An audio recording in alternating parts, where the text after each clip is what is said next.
Сайн байцгаана уу, хуулийн цаг подкастын шинэ дугаар хийж байна. Өнөөдрийн дугаар Харин сумдах сумдын прокурорын газрын хэлтийн прокурор Бүрэг Дарж оролцож байна. Таны өдрийн мэндийг хүргэе. Баярлалаа. Өдрийн төргий.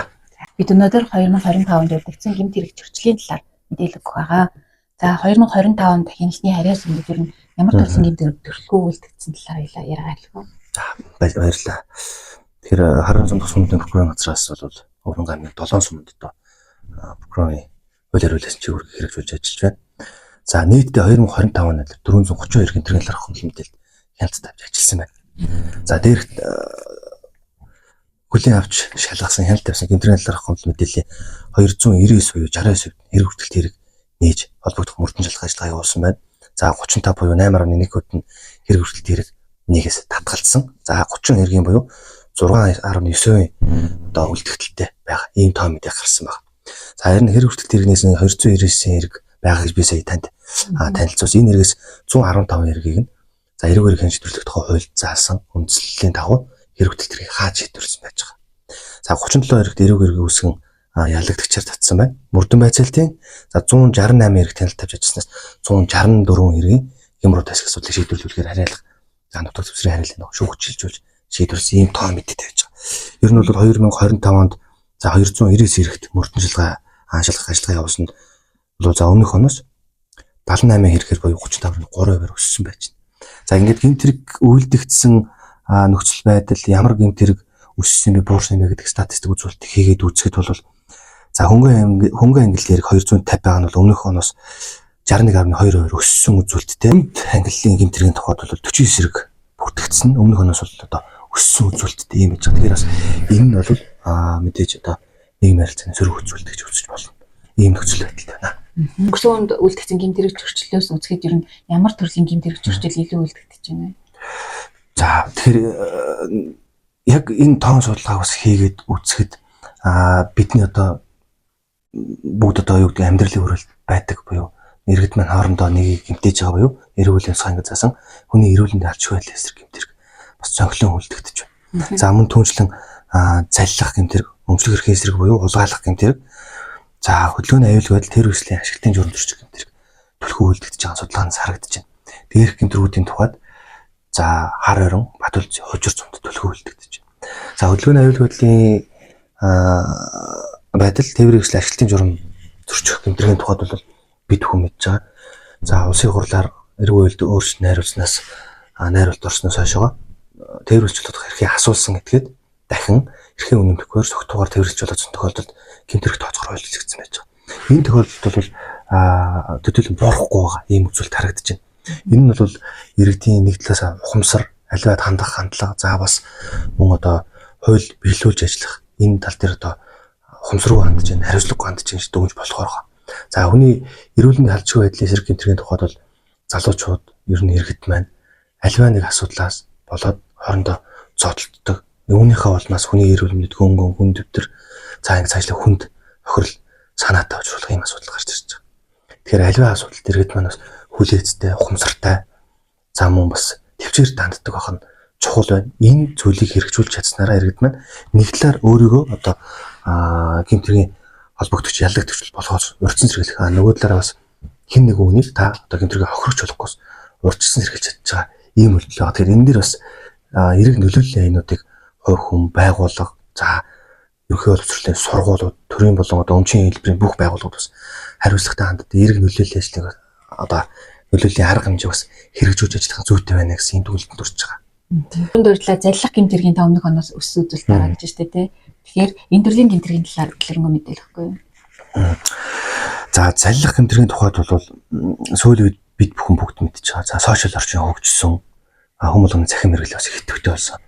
Тэгэхээр үүнийгээ дагаад цахим орчинд үйлдэгдэж байгаа одоо заллах гэмт хэргийн тоол эрс өссөн байна. Иргэдээс заллуулчихлаа, фэйсбүүкэд байршуулсан зарын дагуу одоо эд зүйл худалдаж авахаар мөнгө шилжүүлээд заллуулчихлаа. Над руу мөнгө шилжүүлээд одоо гадаадаас карго бараа ирсэн байна. Үүнийг нь одоо авахын тулд урьдчилгаа төлөх ёстой гэдэг. Ингээд салингийн зээл аваад, малчны зээл аваад, за босоод одоо найз нөхөд гэр бүлийн гишүүдээс зээл гаргуулж аваад ингээд нөгөө залилж байгаа этгээдийн тансанд мөнгө шилжүүлэх хүчтэй юм асуудал. Төв юм л гарч. Эргээд энэ талаараа заллуулсан юмд цагдаа байгууллагад гомдлоо өгөөд шалгуулахад тухайн заллаад мөнгө шилжүүлээд авсан гэж байгаа данс маань яг тухайн данс эзэмшигч нь өөрөө энэ дансыг ашигладаг, хэрэгэлдэг. Нөгөө талаараа эсвэл интернет банка хин нэгэнд кодыг нь алдчихсан. Одоо бидний хэл дээр хакер тулчихсан ийм тохиолдол дийлэх юм. Өөрөөр хэлбэл тухайн залгичдыг таны мөнгийг шилжүүлээд авлаа. Тухайн шилжүүлж авсан данснаас за 1-8 минутын дотор таны мөнгө шилжигдээд л хин нэгэн танихгүй хүний данс руу шилжиж алга болчихж байгаа. Тэгэхээр иргэдэд юу гэж зөвлөмөр байна гэж байгаад ямар нэгэн хуурамч хаяг үл таних хүний зурвас чатанд хариу өгөхгүй нэгтлэх шаардлагатай. Хин нэгэн танаас мөнгө зээлхийг хүсэж байгаа бол заавал уцтаж лавлж явах шаардлагатай. За альва бараа бүтээгдэхүүнүүд худалдаахаар захиалж байгаа бол за аль биесний хүргэлт хаягийн утсын лавлдаг байх хэрэгтэй. Мөн одоо нэг зүйлийг зориуд онцолж хэлэхэд бол чатны ард тэр байгаа хүн бол таныг танихгүй, та тэр хүнийг танихгүй. Хамгийн гол. Гэтэл яагаад танихгүй хүнд мөнгө шилжүүлээд байгаа юм гэдэг тэр дүгнэлт хийх хэрэгтэй. Энэ үнэхээр бодит зүйл үү? Би болох боломжтой юу? Яагаад би мөнгө шилжүүлэх ёстой юм бэ гэдэг талаас нь нэгтэлж шалгаж цаа тэр дүнсний үндсэн дээр та шийдвэрээ гаргаж авах хэрэгтэй гэж зөвлөмөр байна. Хэмэл үлдээж байгаа гэмтэргүүдэр нь аль сумдын нутагт ирсгэр илүү үлдэгдэж байна вэ? За харин зумдах сумдын прокурорын газрын тухайд бол Өрөнгө аймгийн Хараран, Хужирт, Батүлзий, за 9 зүйл Бүрд, Баянөндөр сумдад прокурорын ялтын чиглэлээр хэрэгжүүлж ажилладаг. За Өрөнгө аймаг тэр Хараран сум маань өөрөө онцлогтой. За одоо 6 7 дугаар сар 8 дугаар сар гэдэг аялал жуулчлал эхэлсэн үед ч гэдэг юм уу. За баруун тийш аймагуд Ус, Завхан, Аранга аймагуудыг одоо зорчиж байгаа иргэд маань яг Харарын сумаар дайрч өнгөрдөг магистрал зам дагав. За Баянөндөр Үлжид сум гэдэг ингээд аваад үзэх жишээлбэл Өвранга Баянгор Ховдгой Балтай чиглэлийн зам дайраа өнгөрдөг. Ийм чиглэлтэй. За яг үүнийгээ дагаад хүн амын нэгтршил хотчлт одоо бас хүн амын тоо харьцангуй нөгөө сумдаас илүү ийм сумд сум шүд онцлогийн тухайд тэр Харарын сумд одоо хамгийн их буюу нөгөө миний түрүүн танд дуртаадсан 467 гэмтрийн талаарх комплимент хүртгэсний 207 Харарын сумд үлдгэсэн байна. За Хужирт суманд 133, Батүлзий суманд 80, Бүрд суманд 16, за 9 зүйл суманд за 12, Баянөндөр суманд 8 байж байгаа жишээтэй. Тэр миний өгж байгаа тоо мэдээлэлээс бас иргэд маань бас дүгнэлт хийж байгаа. Харьцангуй адилгүй одоо их бага хэмжээ зөрүү гарч шүү дээ. Юу хэлэх гээд байна вэ гэхээр хүн ам нэгтрэл ихтэй байна уу багтай байна уу гэдгээс шалтгаалгүйгээр нэгдүгээр иргэд маань бас хуулиар мөрдөж ажилдаг ухамсартай бас ёс зүйтэй хүнлэг инэрэнгүй байдаг шаардлагатай. Нөгөө талаар Харарын сумд, за Хужирт сумд, Батүлзий сумд хамгийн их бүртгэгдсэн бол мэдээж одоо нэг шалтгааны нэг нь бол хүн амын төлөвлөлөөсөө гадна за бидний нэрэл цэнснээр одоо зам тээврийн хосол болох тохиолдол маш их байна. Өөрөөр хэлбэл тээврийн ашиглалтын журам зөрчиж байгаа тохиолдол маш их байна. Одоо аялал жуулчлалын цаг эхлэх төгөж байна. Дулааны үйлрэл эхэлж байна. Тэгэхээр одоо нөгөө л бидний ярьдгаар хөл хөдөлгөөн ихсэн. Тэгэхээр энэ цаг хугацаанд тээврийн жолоодон замын хөлгөнд оролцож байгаа бол тээврийн бүрэн бүтэн байдлаа хангаад хамгаалах ус хэрэглээд за ингээд төлөвлөгөөнд одоо 4-р төгтөсөн хурдны дээд хязгаарыг хэтрүүлэхгүйгээр аюул осол бий болохгүйгээр зорчгоноос та өөрөө хохирох гэмтрийн холбогдуулалтаас бас л урьдчилан сэргийлэх нэг ажил үүнийг зөвөрөд онцолж хэлхийг хүсэж байна.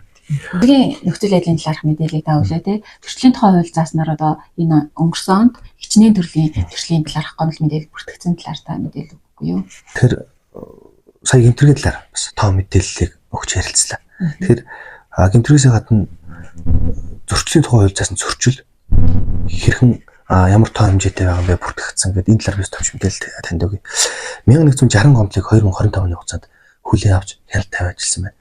Тэр ганцхан цагдаагийн байгууллага гэхгүй. За зөрчил шалгах шийдвэрлэх ажиллагаа явуулах хэрэгтэй байгууллагууд буюу за улсын бүртгэлээс нийгмийн даатгал татвар за ингээд байгаль орчны чиглэлийн байцаагч нар байж байгаа.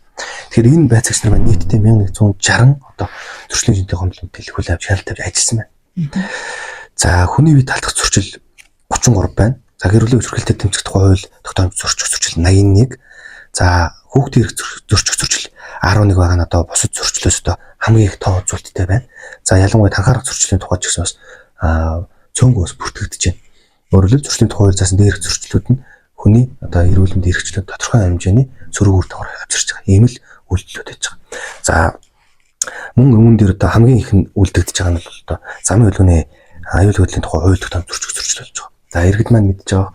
За бүс зүүхгүй явах, бүрэн бус тээвэр хэрэгжилтэй явах. За замын хөлгөөний дүрм зөрчих зэрэг нь бол за зөрчлийн тухай хуулийн 14 дугаар зүйл заасан зөрчил хамаарч байгаа. Үүнээс шалтгаалаад хэрвээ та цагдаагийн албаа гэж эрхүй албаны шалтгаан шалгахад дээрх зөрчил илэрсэн бол уг зөрчилд холбогдох хуулийн хариуцлага хүлээж байгаа. Энэ нь 880 байгаа. 880 гэдэг нь бусад төрлийн зөрчлөөсөө одоо маш их өндөр байгаа ийм тооцоолт. Тэгэхээр бас иргэд маань ер нь хуулиа одоо мөрдөж ажиллах энэ тал дээрээс анхаарах зүйтэй байна гэж хэлмээр. Ер нь ямар насны ихэвчлэн ямар хүүсийн хүмүүс ер нь зөрчил голчлон холбогдож байна. Тэгэхээр түрүүн тоон мэдээллийн тухайд бол би танд хэлсэн. За хар хоризонд бол 533 зөрчил үлдгэсэн. Би нэг жоохон дэлгэрэнгүй мэдээлэл өсгөч гэж бодож байна. За хужир цөмөнд 274, Баталжийн цөмөнд 195, Баян өндөр цөмөнд 69. Гэт ингээл нөгөө гэмтэрэг хамгийн их өндөр үлдгэсэн сумдын нутаг дэвсгэр бас зөрчилөөс төлхөө үлдгэсэн ийм нөхцөл байдал харагдаж байгаа. За зөрчил үлдгэсэн нийтдээ 1072 хүнийг холбогдуулан шалгасан байна. Өөрөөр хэлбэл зөрчлийн 1072 холбогдогч байна гэсэн.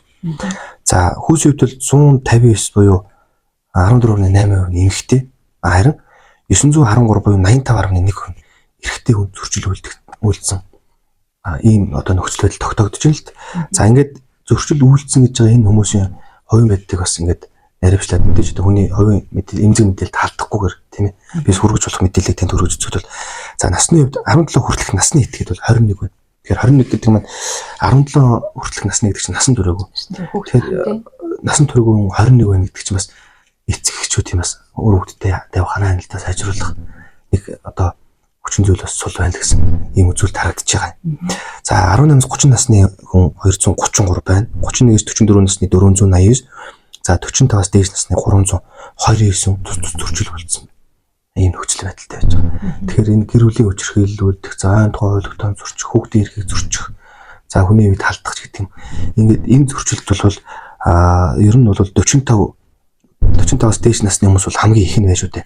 Тэгэхээр бас манай залуучуудын бас харилцаанд анхаарах төрөний нөгөө л ярьдаг нөгөө хүндэтгэлтэй хандах ёс зүйн энэ нөхцөл байдал бас дутагдaltaй байгаагийн нэг талаараас ингэж харагдаж байна гэж үзэж байгаа. За эрхэлсэн ажилтгүй хүн хамгийн их 519 зөрчил холбогдсон. Одоо нөгөө 1100 зөрчилийн талаар би танд дурдсан. Энэ тал хувийн зөрчил холбогдсон эрхэлсэн доторх ажилтгүй байгаад шүү дээ. Тэр өөрөөр хэлбэл ажилтгууд бол зөрчил болгоны тэр үлдэгдэх тус нэг том хүчин зүйл болж байна гэж үзэж болж байгаа. За боловсралгүй хүн бас байна. За баг бүрэн дунд тусгай дунд дээд усуртай хүмүүс бас тодорхой хувьдыг эзэлж байгаа. Тэр өөрөөр хэлбэл ер нь гэмтэрэгч бай, зөрчилж бай үйлдэхэд хүний хувийн байдал төдийл нөлөөлөхгүй гэдэг зүйл эндээс харагдаж байгаа.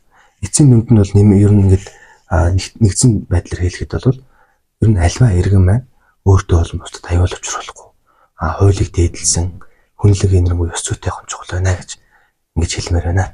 Хуулийн цаг подкастын энэ удаагийн дугаар нэг өндөрлж байна. Бидний урилгыг хүлээж авч энэ удаагийн дугаарт оролцсон танд баярлалаа. Ажлын амжилт хүсье. Иргэд та бүхэн хууль эрх зүйн мэдлэгээ дэвшлүүлж гэмт хэрэг зөрчил холбогдохоос урьдчилан сэргийлээрэй.